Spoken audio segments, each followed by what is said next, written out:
আফসোস লাগে, মাহফিল তো হয় কিন্তু মাহফিল থেকে আমরা কয়জন শিক্ষা হাসিল করি? আজকালকার সমাজ যদি আমরা দেখি তাহলে দেখা যায় ফজরের নামাজ, এই ফজরের নামাজগুলার ফজরের নামাজ মসজিদগুলা খালি পড়ে থাকে, ফজরের নামাজে মানুষ মিলে না। এটা অত্যন্ত দুঃখের বিষয়। সারাটা রাত কত লম্বা, প্রায় 12 ঘন্টা 13 ঘন্টা রাত্র লম্বা। এই আমরা সারাটা রাত আমরা কি করি? সারাটা রাত ঘুমাই, ঘুমাইতে ঘুমাইতে হয়রান হয়ে যাই।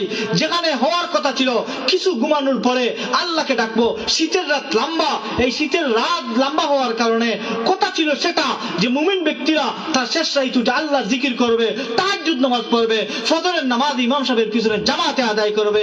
কিন্তু কথা দেখা যায় না, মসজিদগুলো খালি পড়ে থাকে ফজরের নামাজের টাইমে। কোন কোন মসজিদে শুধুমাত্র ইমাম সাহেব মুয়াজ্জিন নামাজ পড়ে, আর কেউ নাই। আফসোসের বিষয়, আফসোসের বিষয়। কোন কোন মসজিদে দেখা যায় কয়েকজন মুসল্লি, 1-2 মুসল্লি, আর কোন মুসল্লি নাই। শুধুমাত্র সাপ্তাহিক নামাজ পড়ার জন্য আমাদের মসজিদ। সাপ্তাহিক জুমাবারের নামাজ পড়লাম, আর পড়লাম না। ও মুসলমান, তোমার কি হইল?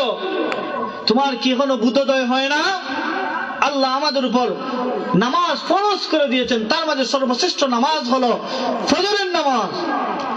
কিন্তু আমরা ফজরের নামাজে আমরা লেফের তলে ঘুমো। এই শীতকাল হলো ইবাদতের বসন্তকাল।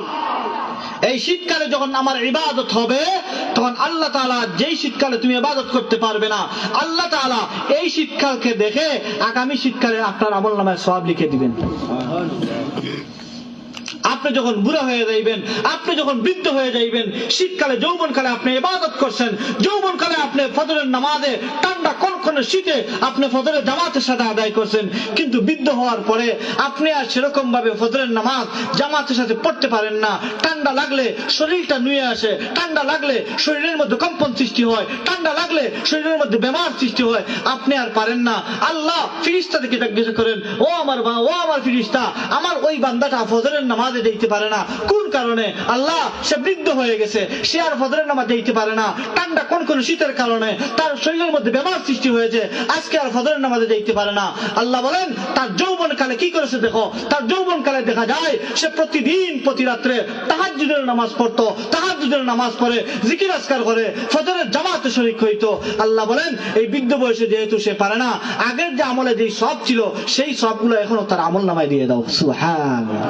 আর একটু বলেন সুবহানাল্লাহ। তাহলে আজকের এই সমাজে ফজরের নামাজে মুসল্লি নাই।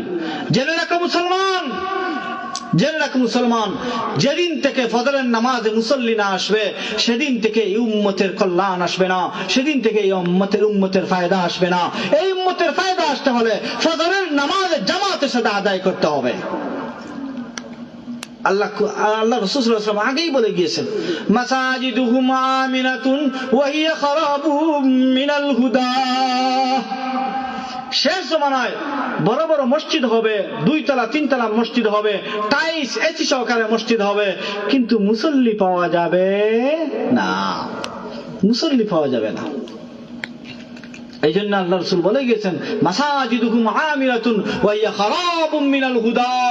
বড় বড় অট্টালিকা মসজিদ তৈরি হবে, কিন্তু হেদায়েত থেকে খালি হবে। ও মুসলমান,